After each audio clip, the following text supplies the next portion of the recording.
Hello viewers, आज मैं waste world का सीजन 5 एक्सप्लेन करने जा रही हूँ, जो कि बहुत ही ज्यादा इंटरेस्टिंग होने वाला है। वैसे जिस ने सीजन 4 नहीं देखा वो जल्दी से जाके हमारे चैनल पर सीजन 4 भी वॉच कर लें। तो चलिए स्टार्ट करते हैं। जैसा कि अब तक के पिछले हिस्सों में हमने देखा था कि मंकी किंग अपने साथियों के साथ मिलकर अस्वारा किंगडम को ब्रेक कर देता है, और हम यहाँ पर सीजन 5 का आगाज भी यहीं से करते हैं, जहाँ पर हम डार्क पैलेस में डिस्टन को, उसके साथ कुछ डार्क सोल्स को भी देखते हैं, जो कि सोल्स पेट्रिज को एक कॉफिन में से निकालते हैं, और उसको ओपन करते ही उसमें से बहुत सी डार्क एनर्जीज निकलती हैं, जो कि चारों तरफ फैलकर पूरे आसमान को कवर कर देती हैं। ये देखकर डिस्टन और उसके मेंबर्स अपने नए लॉर्ड को ग्रीट करते हैं, और डार्क सोल्स कहता है मुझे इस कॉफिन में सोए हुए 1000 साल हो गए थे, इसीलिए तो अब मैं इमॉर्टल बॉडी बन चुका हूँ। और उसे अपने चारों तरफ गुस्सा और बदले की फीलिंग्स नजर आती हैं, और वो अपनी न्यू ताकत आजमाने के लिए अपने करीब खड़े हुए लोगों में से उनके डार्क्स और तमाम पावर्स को खींचकर अपने अंदर एब्जॉर्ब कर लेता है, जिसकी वजह से तो निंग भी उससे बहुत ज्यादा डरने लगती है। और डार्क सोल उनसे कहता है कि बहुत ज्यादा अरसा सोने की वजह से मेरी ताकत में बहुत कमी आई थी, इसलिए तुम सबसे ले ली, और अब तुम सब लोगों को एक नए अरूज पर पहुंचा दूंगा। ये कहकर वो अपनी बॉडी में से बहुत ही पावरफुल एनर्जी को भी निकालता है। और दूसरी तरफ हम एक हेवन को देखते हैं, जहाँ पर बहुत ही ज्यादा तबाही मची हुई थी, और साथ ही वहाँ पर हम गॉड गुटैनन को और उनकी एक मेंबर्स के साथ फाइट करते हुए देखते हैं, जिसकी सोल करप्ट होने की वजह से बहुत ही ज्यादा ताकतवर हो गई थी, इसलिए सूजा उनके बराबर की टक्कर देती है, और सूजा उनको मारने के लिए अपनी डार्क पावर का इस्तेमाल करती है, जिसको रोकने के लिए मास्टर गुटाटा अपनी हेवनली फायर को इस्तेमाल करते हैं। और यहाँ पर हमें एक पावरफुल क्लैशिंग देखने को मिलती है। तो सूजा उनसे कहने लगती है कि मास्टर आज तो मैं आपको मार ही दूंगी। तो सूजा की बात सुन के मास्टर भी उसको एक जोरदार थप्पड़ मारते हैं, जिसकी वजह से वो दूर जाके गिरती है। तो मास्टर उसे कहने लगते हैं कि अगर कभी स्टूडेंट गलत रास्ते पर जाता है तो ये मास्टर का फर्ज है कि उसको किसी भी तरह से सही रास्ते पर लेके आए। बेशक तुम्हारी सोल करप्ट हो गई है, मगर आज भी तुम मेरी फेवरेट स्टूडेंट हो। उधर हम देखते हैं कि आसमान से डार्क सोल्स की एनर्जी दिखाई देती है, और सूजा कहती है कि अब हमारे रियल लॉर्ड आ रहे हैं। और उसके बाद यहाँ पर हम और भी बहुत से किंग कॉन्ग गॉड्स को देखते हैं, जो कि डार्क डीमंस के साथ लड़ाई कर रहे होते हैं। तो जनरल फ्रैंक कहने लगते हैं कि ये तो बहुत ही ज्यादा पावरफुल लग रहा है, मगर यहाँ पर डार्क डीमंस कहने लगता है कि अब हमें हेवन में सनशाइन नहीं होगा। तभी यहाँ पर हम जनरल बीशा को मंकी किंग के साथ लड़ाई करता हुआ देखते हैं, जहाँ पर मंकी किंग उससे स्टिक के साथ अटैक कर रहा होता है, और बीशा भी उसे बराबर की टक्कर दे रहा होता है। और साथ ही वो उसे कहने लगता है कि तुम अकेले ही यहाँ पर ओपोनेंट नहीं हो, इसलिए हमारी लड़ाई में कौन विनर होगा भी कुछ भी नहीं कहा जा सकता। यही मंकी किंग कहता है कि अब तुम भी मुझसे डरने लगे हो। वही वो इवल लाइट जो उन सबको दिखाई देने लगती है। तो बीशा भी उसे कहने लगता है कि हमारा असल मोनियोपोलेटर तो यूज़ैन है, जो आप तुम्हारे सामने आएगा, जिसको देखकर गुनैन कहने लगता है कि लड़ाई अब हमारी बहुत ही लंबी चलेगी। और आखिर में हमें ड्रैगन क्लेन को भी दिखाया जाता है, जिसको हेवन में चल रही लड़ाई के बारे में पता चल चुका होता है।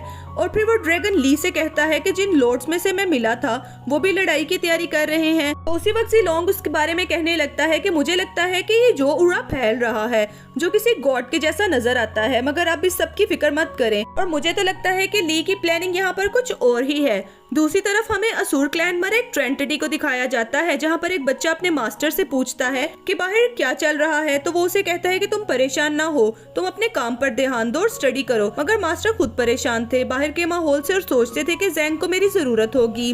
अगले सीन में हमें व्हाइट वुल्फ, उजी और टाइगर और बेरेन को दिखाया जाता है, जो कि उससे और ज्यादा परेशान होते हैं, जो हवा में फैल रहा होता है। और वो उस खाई को देखते हैं जहाँ पर पिग और ज़ैंग होते हैं। तो पिग कहता है कि हम यहाँ पर इस खाई में ऐसे नहीं मर सकते, मगर वहाँ पर रहने वाले खतरनाक क्रिएचर्स उनके करीब आने लगते हैं। जबकि ज़ैंग और पिग दोनों ही उन डार्क क्रिएचर्स के साथ फाइट करते हुए ऊपर की तरफ जाते हैं, और उजी बेलन के पास आ जाते हैं। और उधर उजी उनसे पूछने लगती है कि मास्टर कहाँ पर हैं? तुम लोग तो उनके पीछे गए थे ना? तो यहाँ पर पिग भी अपनी असली हालत में आके कहता है कि हम नीचे नहीं जा सके, वो एक अंडरवर्ल्ड है और वहाँ पर जाकर कोई भी वापस नहीं आ सकता। और ज़ैंग कहता है कि मास्टर और उजू कभी वापस नहीं आ पाएंगे। आगे हमें डार्क डीमन को दिखाया जाता है, जो कि लोगों से पूछता है कि बाहर की सिचुएशन क्या है, और उसके लोग उसे बताते हैं कि हमारी आर्मी हारने पर आई हुई है और अब हम आपको ही कुछ करना होगा, इसीलिए मैं आपको जगाया है। इस पर डार्क सोल कहता है कि फिक्र ना करो। ये कहते हुए अपने निंग की तरफ बढ़ता है और कहता है जिसे पा ना सको उसे खत्म कर देना चाहिए, और ये कैसे करना है मैं तुम्हें सिखाऊंगा। और वो अपने निंग के सर पर हाथ रख के उसकी सोल कैप्चर कर लेता है, और आहिस्ता आहिस्ता निंग भी एक ईवल में बदलने लगती है। उसके बाद वो सबको कहने लगता है कि मुझे फॉलो करो, अब तुम्हें कोई नहीं रोक सकता। ये कहकर वो हेवन की तरफ बढ़ने लगते हैं और साथ ही कुछ और इवल्स को भी हेवन की तरफ आता देखते हैं, जो सब मंकी किंग के सामने आते हैं और उससे बोलते हैं कि तुम अभी भी जिंदा हो। उन दोनों में बातचीत होती दिखाई देती है। तो यहाँ पर मंकी किंग कहता है कि बातें खत्म करके लड़ाई शुरू करें, और यूं उन दोनों के दरमियान फाइट होने लगती है। मगर उज़ैन उस पर मंकी किंग की स्टिक का कोई असर नहीं होता, मगर फिर मंकी किंग उन पर जबरदस्त वार करता है और उसे जोरदार टक्कर मार देता है और फिर अपनी पावर ज़ूरा को भी एक्टिवेट करता है। और यहाँ पर इन दोनों के बीच एक जबरदस्त सी क्लैशिंग देखने को मिलती है और उधर मंकी किंग अपनी स्टिक से जोर का अटैक करता है, जिसे उज़ैन एक ही हाथ से रोक लेता है और उसके स्टिक को पत्थर में बदल देता है और वो टूट जाती है। और उसके बाद उज़ैन यहाँ पर मंकी किंग को पकड़ के कहता है कि तुम्हें दोबारा पत्थर का बन के कैसा लगेगा, यही मौत तुम्हारे लिए बेस्ट होगी। और उज़ैन अपने एक हाथ से मंकी किंग को पत्थर का बना देता है। एपिसोड के स्टार्ट में हमें एंशियस बर्ड की एक स्टोरी बताई जाती है, जब पूरी दुनिया में एक एक्सप्लोयर हुआ था जिसमें से एक आग निकली थी जिसे ऑल्टर फ्लेम कहते हैं, और इसके साथ 3 गॉड्स भी पैदा हुए थे जो कि प्राइमिडाल का काम किया करते थे, जिसका काम डिस्ट्रक्शन, डिजायर और रोलिंग मास्टर का था। लव को क्रिएट करना और परस्यू करना और मॉडरेशन करना, ये काम ये तीनों मिलकर किया करते थे। लेकिन हेवन तो दरअसल जोज़ैन और जिमजिम मास्टर की थी। वो दोनों ही अलग अलग आइडियाज को फॉलो करते थे, जिसकी वजह से उनके दरमियान में दरार आ जाती है जो कि एक जंग में बदल गई। जोज़ैन पूरी दुनिया में डिजायर और फ्रीडम को फैलाना चाहता था, मगर उसने डार्क सोल्स का तरीका अपनाया, जिसकी वजह से उन दोनों में लड़ाई 100 साल तक चली और हेवन भी पूरी तरह से डिस्ट्रॉय हो चुका था। फिर हम यहाँ पर देखते हैं कि मास्टर टिंजन ने वहाँ आकर इन तीनों को अलग अलग कॉफिन्स में बंद कर दिया और डिवाइन पावर को नई जनरेशन के गॉड्स के हवाले कर दिया। ये हजारों साल सोने की वजह से सेटल गॉड्स बन चुके थे और यूज़ैन की जागने की वजह से जिनजिन भी जाग जाता था, और वो दोनों ही इस बात को जानते थे कि अब ग्रेट वॉर शुरू हो चुकी है। यहाँ पर हम यूज़ैन को देखते हैं जो कि मंकी किंग को एक ही झटके में पत्थर का बना देता है, और यूज़ैन बताता है कि मेरे हाथ किसी भी चीज को बदल सकते हैं और यही तो मेरी असल ताकत है। और जनरल उसके सामने सर झुकाता है और वहाँ बाकी भी सभी जनरल आने लगते हैं और यूज़ैन को देखकर बहुत ज्यादा खुश होते हैं कि हम लोग कब से अपने मालिक के आने का इंतजार कर रहे थे। लेकिन यूज़ैन उनके दिलों में झांक के देखता है, लेकिन यहाँ पर तो इवलनेस भरी हुई थी, लेकिन वो लोग तो मुंह से उसकी तारीफें ही किए जा रहे थे। फिर हम यहाँ पर देखते हैं कि सुजुको आ जाती है जो कि कहती है कि मैं तो कब से अपने मालिक के जागने का इंतजार कर रही थी और मैं बहुत ज्यादा खुश हूँ कि हमारे इन सेंटर्स वापिस आ गए हैं। वहाँ सब डार्क सोल्स जमा हो चुके थे और मास्टर ये देखकर कहते हैं कि सब यूज़ैन का किया धरा है। यूज़ैन तमाम डार्क सोल्स को कहता है कि तुम सब वो परेशान सोल्स हो जिनको इस दुनिया ने ठुकराया है, लेकिन अब तुम सब आजाद हो और हम हेवन के सब कानून और कायदे मिटा देंगे। हम जो चाहेंगे वो करेंगे और वो हासिल भी करेंगे। जिसके बाद वो सब इविल स्पिरिट्स उसकी जय जयकार करने लगती हैं। अचानक वहाँ पे टी सैटर्न आ जाता है जो कि ये देख ही रहा था और आगे आकर उनसे कहता है कि क्या अब हम वॉर शुरू करने वाले हैं। तो यूज़ैन कहता है तुम हमेशा मेरी बात करने से पहले कैसे समझ जाते हो, इसीलिए तुम मेरी आर्मी के कमांडर हो। उसी वक्त हम देखते हैं कि टी सैटर्न के ऊपर गोल्डन एरो से अटैक होता है जो कि जनरल यैन ने किया था। जनरल यैन और उसकी आर्मी को यहाँ आता देखकर शैडो आर्मी डरने लगती है और वहाँ पर गुनैन भी आ जाता है। तो जनरल फैन भी आगे आके कहता है कि लड़ाई तो अब शुरू होगी। फिर जैसे ही वो उसके सामने आता है और अपनी पावर के साथ सारी डार्क सोल्स को जला के भस्म कर देता है। उसके बाद हम देखते हैं कि धीरे धीरे वहाँ पर हेवन के लोग बढ़ने लगते हैं। तो गुनैन कहता है कि अब हम उसके साथ लड़ेंगे जिसने इस हेवन को बनाया है। तो जनरल फ्रैंक उसको कहने लगते हैं कि अब मैं हेवन को बचाने के लिए इस दरिंदे को खत्म ही करना होगा और उसकी डार्क सोल्स हमसे ज्यादा ताकतवर नहीं हो सकती। तो सभी लोग वहाँ पर कहने लगते हैं कि क्या वाकई ही अब हम अपने क्रिएटर के साथ लड़ेंगे। तो यूज़ैन कहता है कि मैं यहाँ का राजा हूँ और तुम सबसे कहता हूँ कि हेवन को छोड़ के चले जाओ। तो गुनैन जवाब में कहता है कि तुम इनसेंटर हो मगर लीडर के जैसे तुम ऑर्डर नहीं दे सकते। मुझे मालूम ही है कि तुम वही हो जिसने 3 गॉड्स को निकाल दिया था। तो यूज़ैन भी यहाँ पर गुस्से में आके उनसे कहने लगता है कि तुम लोग मेरा हुक्म ना मान के मेरे कहर को बुला रहे हो। बाकी सभी गॉड्स जैसी रहमदिली की तवक्को मुझसे बात रखना। जैसे ही यूज़ैन सब पर अटैक करने लगता है मगर अचानक ही उसके हाथ में एक बनाना आ जाता है क्योंकि यहाँ पर मंकी किंग आ गए थे जो कि छोटा होकर उसी के कंधे पर बैठा हुआ था और यूज़ैन से कहता है मुझे तो यहाँ पर कुछ गड़बड़ लग रही है, ऐसा करता हूँ मैं वहाँ पर जाकर ठीक करता हूँ, लेकिन तुम कैसे गॉड हो कि तुम अभी तक मुझे नहीं हरा सके। ये देखकर इवल गुस्से में आ जाता है मगर मंकी किंग कहता है कि तुम्हें क्या लगा मुझे हराना इतना ज्यादा आसान होगा। अब तुम जरा मेरी असली ताकत देख लो क्योंकि अब तुम मुझसे बहुत ही ज्यादा मार खाने वाले हो। और फिर असली रूप में आके मंकी यूज़ैन पर बहुत ही ज्यादा तेजी से अटैक करने लगता है और उसको उठा के दूर फेंक देता है।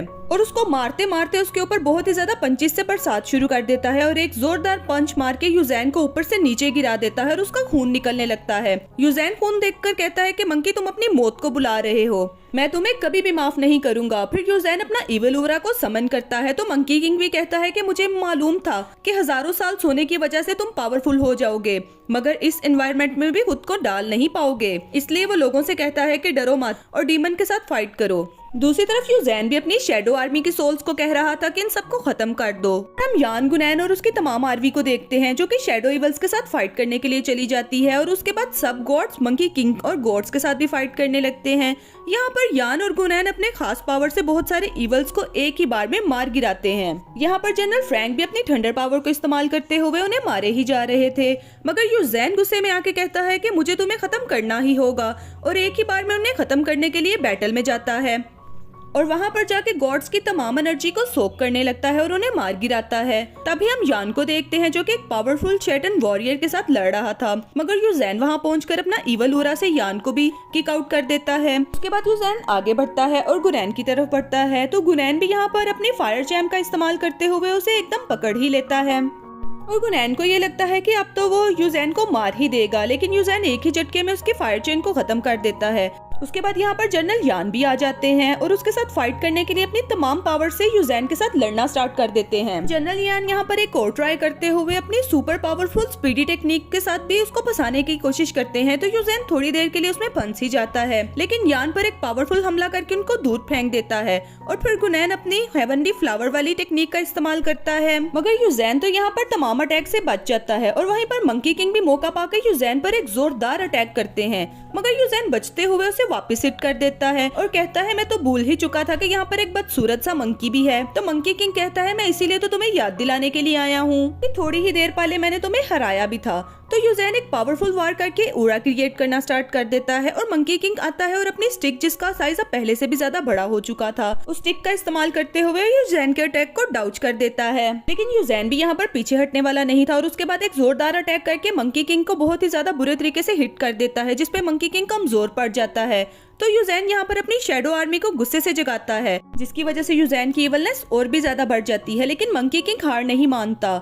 उसी वक्त वहाँ पर सभी शैडोज मंकी पर अटैक करना स्टार्ट कर देते हैं। फिर हम यहाँ पर देखते हैं कि एंट्री होती है हमारे बुलोन सुनजून की, जिसको देखकर गुनैन कहता है कि ये तो डिवाइन पावर वाले लॉर्ड हैं और सुनजून कहने लगता है कि यूजैन तुमने फिर से वॉर शुरू करके ठीक नहीं किया, इसलिए तुम्हें रोकने के लिए मुझे यहाँ पर आना ही पड़ा। एपिसोड के स्टार्ट में ही हमें डीमन एवेन्यू में एक डीमन को दिखाया जाता है और वहीं पर कुछ शैडो वॉरियर्स आ जाते हैं और उस डीमन को देखकर कहते हैं कि क्या तुम वही टाइगर डीमन हो। उन लोगों को देखकर वो टाइगर डीमन कहता है अरे वाओ, हेवन से कुछ लोग हमें मिलने के लिए आए हैं। तो वो शैमन डीमन उनसे कहता है कि तुम्हें हमारा एक काम करना होगा और इसके बदले में हम तुम्हें 1 साल के लिए पेट भर कर खाना खिला देंगे, जिसके बदले में मैं तुम्हें बस एक लड़की को तलाश करना होगा और वो एक ड्रैगन गर्ल है और हमें वो लड़की जिंदा चाहिए। टाइगर डीमन उसकी बात सुन के कहने लगा कि क्या वो लड़की तुम्हें जिंदा चाहिए? आज तक कोई भी टाइगर डीमन से बच नहीं पाया और जो भी मेरे सामने आता है वो मारा जाता है। ये कहकर वो उन लोगों पर हमला कर देता है और उन्हें भी मार देता है। तो उसके बाद वो कहने लगता है कि अच्छा, गॉड्स को वो ड्रैगन गर्ल चाहिए, चलो हम भी तो देखें कि उस लड़की में ऐसा क्या है।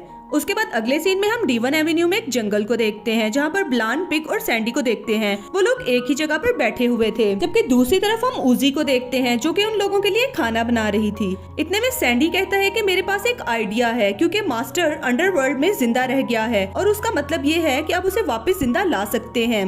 इसका मतलब तो ये हुआ कि हमारे पास अभी भी एक उम्मीद बाकी है। ये कहकर सैंडी फौरन मास्टर को बचाने के लिए चला जाता है और दूसरी तरफ पिग कहता है कि लगता है मुझे जाना होगा क्योंकि सैंडी को मेरी मदद की जरूरत पड़ेगी। ये कहकर वो वहाँ से जाने लगता है, मगर बेलान कहता है कि तुम गलत रास्ते पर जा रहे हो। तो पिग कहता है कि अरे भूल गया।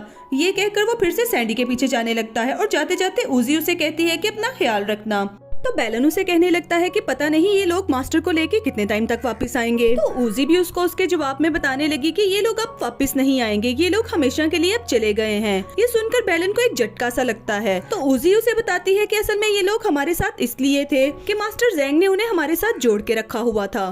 तो उजी उन्हें ये भी बताती है कि असल में ये लोग हमारे साथ इसलिए थे कि मास्टर जोंग ने उन्हें हमारे साथ जोड़ के रखा हुआ था। अब मास्टर जोंग नहीं है तो उनका हमारे साथ रुकने का कोई भी फायदा नहीं, इसलिए मैं उन्हें भी ब्लेम नहीं करना चाहती क्योंकि उनकी अपनी जिंदगी है और उसको वो अपने तरीके से गुजारना चाहते हैं, तो इसलिए मैं उन्हें फोर्स भी नहीं करूंगी। बैलन उजी की ये बात सुन के उसे कहने लगता है कि लेकिन मैं तुम्हारे साथ हूँ, कुछ भी हो जाए, कैसी भी कंडीशन हो, मैं हमेशा तुम्हारे साथ ही रहूंगा। ये सुनकर उजी खुश हो जाती है, जिसके बाद अगले सीन में हम दोबारा पिक को देखते हैं।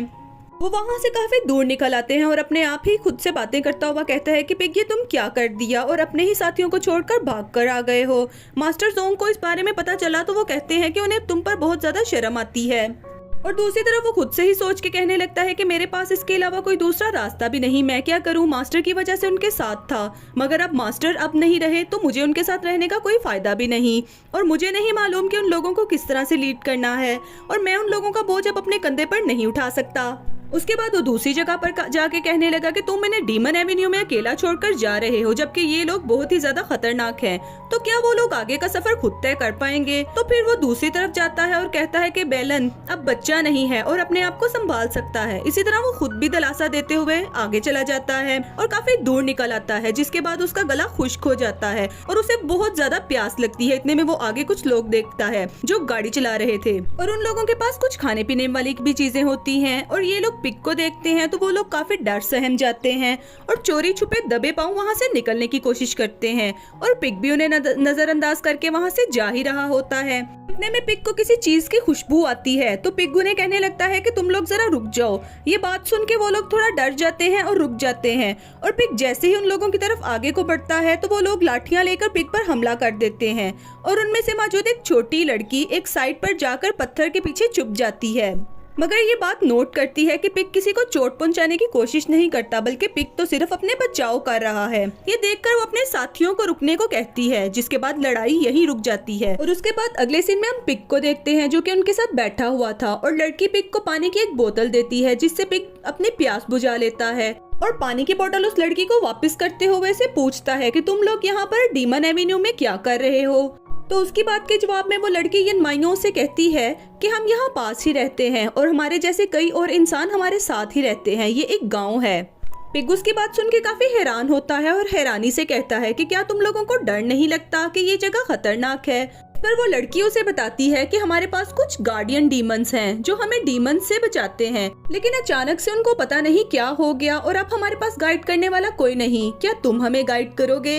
ये सुनकर पिग उसे कहता है अरे नहीं, मैं तो अब बूढ़ा हो चुका हूँ, तुम लोग मुझसे ज्यादा अच्छा कोई और वॉरियर देख लो। ये कहकर वो वहाँ से जाने लगता है, जिस पर वो सब उसको बाय बाय कहते हैं। ये कहते नजर आते हैं और अपना ख्याल रखना, और पिग कहता है कि आई होप तुम्हारा आगे का सफर अच्छा रहेगा। ये कहकर पिग जा ही रहा होता है कि वो लड़की उसे आवाज देकर उसकी तरफ एक पानी की बोतल फेंकती है, जिसे पिग बड़ी आसानी के साथ कैच कर लेता है और फिर वहाँ से चला जाता है। इतने में हम देखते हैं कि कुछ खतरनाक माउंटेन डीमंस उन इंसानों पर हमला कर देते हैं, जिस पर वो लोग चीहो पुकार मचा रहे थे और हेल्प हेल्प, हमें बचाओ ये कहना शुरू कर देते हैं। यहाँ पर पिग उनकी आवाज सुन लेता है, मगर पिग सोच में पड़ जाता है कि इनकी मदद करे या नहीं। अगर वो उनकी मदद करेगा तो वो बार बार उसकी मदद तलब करेंगे, और उधर दूसरी तरफ माउंटेन डीमंस उन इंसानों को मार मार कर उनका बुरा हाल कर देते हैं। और वो लोग हेल्प हेल्प चिल्ला रहे थे कि एक डीमन लड़की की तरफ बढ़ने लगता है और एक आदमी उसके पैरों में लिपट जाता है और डीमन को रोकने की कोशिश करता है। लड़की भागने का कहती है, मगर वो यूनोन डीमन पर जोर से हमला करता है, जिस पर वो लड़की पीछे से गिर जाती है, और उधर लड़की की आवाज सुनकर पिग भागता है और उनकी मदद को पहुंच जाता है और उन माउंटेन डीमंस पर हमला कर देता है।